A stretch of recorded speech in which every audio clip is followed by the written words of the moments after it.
Good morning বন্ধুরা। আজ হলো 16 মে শনিবার। আজকের সকালের বিশেষ বিশেষ খবর হলো অবিরাম ভারী বর্ষণের জেরে বদরপুর শহর ও সংলগ্ন বিস্তীর্ণ এলাকায় ভয়াবহ জলাবদ্ধতা ও বন্যা পরিস্থিতির সৃষ্টি হয়েছে। টানা বৃষ্টিতে শহরের একাধিক গুরুত্বপূর্ণ সড়ক, বাজার এলাকা এবং নিচু অঞ্চল জলমগ্ন হয়ে পড়ায় কার্যত বিপর্যস্ত হয়ে পড়েছে জনজীবন। দৈনন্দিন যাতায়াত, ব্যবসা বাণিজ্য থেকে শুরু করে জরুরি পরিষেবা মারাত্মকভাবে ব্যাহত হচ্ছে। শুধু শহরাঞ্চলেই নয়, পার্শ্ববর্তী পাহাড়ি ও উঁচু এলাকাগুলিতেও একাধিক ভূমিধসের ঘটনা ঘটেছে। এতে স্থানীয় বাসিন্দাদের মধ্যে আতঙ্ক ও উদ্বেগের পরিবেশ তৈরি হয়েছে। বেশ কয়েকটি এলাকায় ঘরবাড়ি ক্ষতিগ্রস্ত হওয়ার পাশাপাশি যোগাযোগ ব্যবস্থাও বিচ্ছিন্ন হয়ে পড়েছে বলে জানা গেছে। পরিস্থিতির খবর পেয়ে দ্রুত ক্ষতিগ্রস্ত এলাকা পরিদর্শনে যান কাটিগড়া সমষ্টির বিধায়ক কমলাক্ষ দে পুরকায়স্থ। তিনি জলমগ্ন ও স্থানীয় বাসিন্দাদের সঙ্গে কথা বলে তাদের সমস্যার খোঁজ খবর নেন। পাশাপাশি ক্ষতিগ্রস্ত পরিবারগুলোর প্রতি সহমর্মিতা প্রকাশ করে দ্রুত প্রশাসনিক সহায়তার আশ্বাস দেন। পরিদর্শন শেষে সাংবাদিকদের মুখোমুখি হয়ে বিধায়ক জানান, বদরপুর ও পার্শ্ববর্তী অঞ্চলে টানা বর্ষণের ফলেই এই ভয়াবহ বন্যা ও জলাবদ্ধতা পরিস্থিতির সৃষ্টি হয়েছে। পাশাপাশি বিভিন্ন স্থানে ভূমিধসের ঘটনা ঘটেছে। তবে তিনি বলেন, পরিস্থিতি বর্তমানে নিয়ন্ত্রণে রয়েছে এবং আতঙ্কিত হওয়ার কোনো কারণ নেই। তিনি আরও জানার বিষয়টি ইতিমধ্যেই সংশ্লিষ্ট প্রশাসনিক কর্তৃপক্ষের সঙ্গে বিস্তারিতভাবে আলোচনা করা হয়েছে। ক্ষতিগ্রস্ত মানুষের পাশে দাঁড়াতে সরকারের পক্ষ থেকে সব ধরনের প্রয়োজনীয় সহায়তা নিশ্চিত করা হবে। প্রশাসনকে দ্রুত উদ্ধার, ত্রাণ ও পুনর্বাসনের কাজ শুরু ও ত্বরান্বিত করার নির্দেশও দেওয়া হয়েছে। এদিকে দুর্যোগপূর্ণ পরিস্থিতি মোকাবিলায় স্থানীয় প্রশাসন ও উদ্ধারকারী দলকে সর্বোচ্চ সতর্ক অবস্থায় রাখা হয়েছে।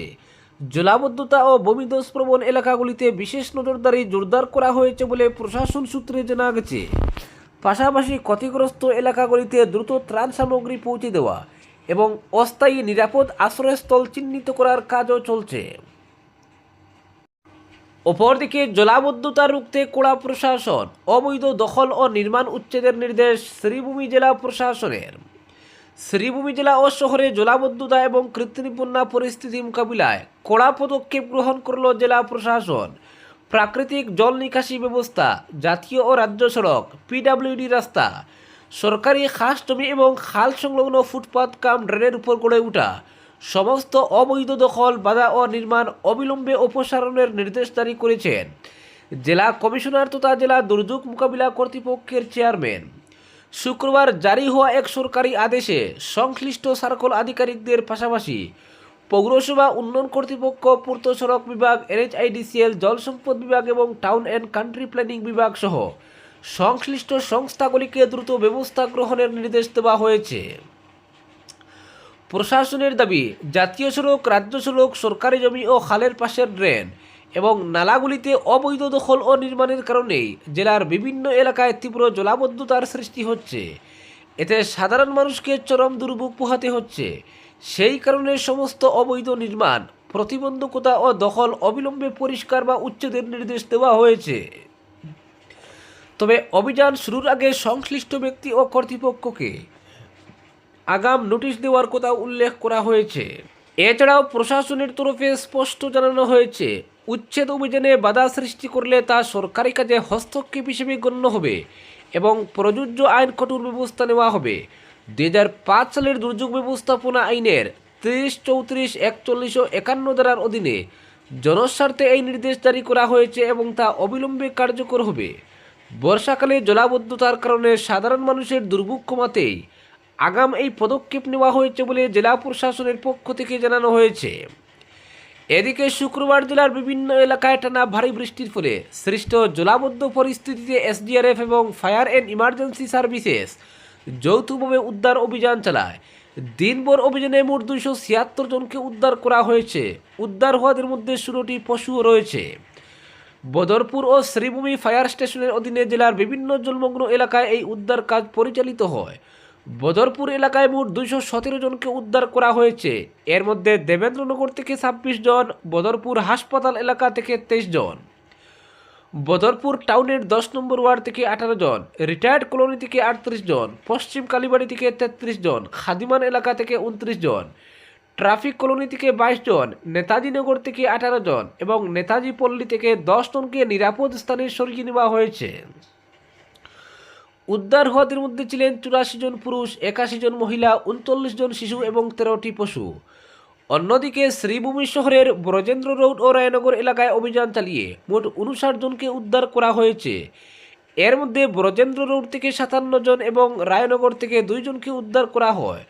উদ্ধার হওয়াদের মধ্যে ছিলেন 15 জন পুরুষ, 34 জন মহিলা, 7 জন শিশু এবং 3টি সারমেয়। জেলা প্রশাসন সূত্রে জানা গেছে, প্রবল বর্ষণের জেরে জেলার নিচু এলাকাগুলি জলমগ্ন হয়ে পড়ে।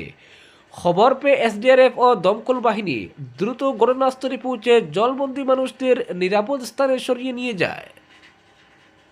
অপরদিকে হাইলাকান্দি পূর্ত সড়ক বিভাগের পক্ষ থেকে 5 গ্রাম বাটিরকুপা দ্বিতীয় খণ্ড গ্রামীণ সড়কটি জননিরাপত্তার স্বার্থে সাময়িকভাবে বন্ধ রাখার ঘোষণা দেওয়া হয়েছে। শুক্রবারের আকস্মিক বন্যা এই সড়কের একটি কালভার্ট মারাত্মকভাবে নষ্ট হওয়ায় রাস্তাটি চলাচলের অনুপযোগী হয়ে পড়ায় পূর্ত বিভাগের হাইলাকান্দি সড়ক ডিভিশনের নির্বাহী বাস্তুকার এক বিজ্ঞপ্তিতে ওই সড়ক দিয়ে সব ধরনের যানবাহনের চলাচল বন্ধ থাকবে বলে জানিয়েছেন। বিজ্ঞপ্তিতে সড়কটি বন্ধ থাকাকালীন সময়ে পথচারীদেরকে এই সড়কের বিকল্প হিসেবে 6 নম্বর জাতীয় সড়ক ব্যবহার করতে অনুরোধ করা হয়েছে। এই সড়কের ব্যবহারের সময় পথচারীদেরকে ট্রাফিক সাইনেজ অনুসরণ করার জন্য অনুরোধ জানানো হয়েছে। অপরদিকে পাথারকান্দি বিধানসভা কেন্দ্র থেকে টানা তৃতীয়বারের মতো বিপুল ভোটে জয়ী হয়ে দিসপুর থেকে ফিরে শুক্রবার নিজ কেন্দ্রের উন্নয়নমূলক কর্মকাণ্ডে সক্রিয় ভূমিকা নিলেন প্রাক্তন মন্ত্রী তথা বিধায়ক কৃষ্ণেন্দু পাল। এদিন লুয়াইরপোয়া খণ্ড উন্নয়ন কার্যালয়ে তার উপস্থিতিতে অনুষ্ঠিত হয় এক গুরুত্বপূর্ণ উচ্চ পর্যায়ের পর্যালোচনা সভা। পাথারকান্দি ও লুয়াইরপোয়া এলাকার বিভিন্ন উন্নয়নমূলক প্রকল্পের অগ্রগতি, জনস্বার্থ সংশ্লিষ্ট সমস্যা দ্রুত সমাধান এবং প্রশাসনিক পরিষেবাকে আরও গতিশীল ও জনমুখী করে তোলার উদ্দেশ্যে এই সভার আয়োজন করা হয়। সভায় বিভিন্ন সরকারি বিভাগের আধিকারিকদের সঙ্গে দীর্ঘ সময় ধরে আলোচনা করেন বিধায়ক কৃষ্ণেন্দু পাল। সভাকে ঘিরে ব্লক কার্যালয় চত্বরে প্রশাসনিক তৎপরতা ও কর্মচাঞ্চল্যের পরিবেশ তৈরি হয়। বিভিন্ন দপ্তরের আধিকারিকরা তাদের বিভাগের চলমান প্রকল্প, জনমুখী কর্মসূচি, সমস্যা ও ভবিষ্যৎ পরিকল্পনার বিস্তারিত প্রতিবেদন উপস্থাপন করেন। পাশাপাশি সাধারণ মানুষের অভিযোগ নিষ্পত্তি, উন্নয়নমূলক কাজের অগ্রগতি এবং প্রশাসনিক সমন্বয় আরও গতিশীল করার বিষয়ে বিশেষ গুরুত্ব আরোপ করা হয়। সভায় উপস্থিত ছিলেন সিডিসি পাথারকান্দি সপ্তমী এন্দ্র, ACS circle officer Aditi Nunisha, BDO Ajay Karki, BDO Yugant Kunwar, জেলা বন আধিকারিক অমল বোরহাডে, আইএফএস বন বিভাগের রেঞ্জার প্রণবজ্যোতি শর্মা সহ বিভিন্ন বিভাগের আধিকারিক, প্রশাসনিক কর্মী ও সংশ্লিষ্ট দপ্তরের প্রতিনিধিরা। সভায় বিশেষভাবে উঠে আসে এলাকার রাস্তাঘাট উন্নয়ন, পানীয় জলের সমস্যা, গ্রামীণ অবকাঠামো, শিক্ষা ও স্বাস্থ্য পরিষেবার মানোন্নয়ন, বনভূমি সংরক্ষণ, সরকারি সম্পত্তির নিরাপত্তা, নদী ও জলাশয় রক্ষা, পরিবেশ সংরক্ষণ এবং সাধারণ মানুষের দৈনন্দিন নাগরিক সমস্যার দ্রুত সমাধানের বিষয়গুলি। উন্নয়নমূলক প্রকল্প নির্ধারিত সময়ে সম্পন্ন করা এবং কাজের ক্ষেত্রে স্বচ্ছতা ও জবাবদিহিতা বজায় রাখার উপরও জোর দেওয়া হয়। সভায় বক্তব্য রাখতে গিয়ে বিধায়ক কৃষ্ণেন্দু পাল বলেন, সরকারের উন্নয়নমূলক প্রকল্প তখনই সফল হবে যখন প্রশাসনের প্রতিটি বিভাগ সমন্বয়ের মাধ্যমে আন্তরিকভাবে কাজ করবে। সাধারণ মানুষ যেন দ্রুত ও সহজভাবে সরকারি পরিষেবা পায়, সেটাই আমাদের প্রধান লক্ষ্য। তিনি আরও বলেন, সরকারি সম্পত্তি ও বনভূমির সুরক্ষা নিশ্চিত করা অত্যন্ত জরুরি এবং উন্নয়নের নামে কোনোভাবেই প্রাকৃতিক ভারসাম্য নষ্ট হতে দেওয়া যাবে না। একই সঙ্গে জনকল্যাণমূলক প্রকল্প বাস্তবায়নে কোনো ধরনের গাফিলতি বা বিলম্ব বরদাস্ত করা হবে না বলে কড়া সতর্কবার্তা দেন তিনি। আজকের বিশেষ সংবাদ এখানেই সমাপ্ত।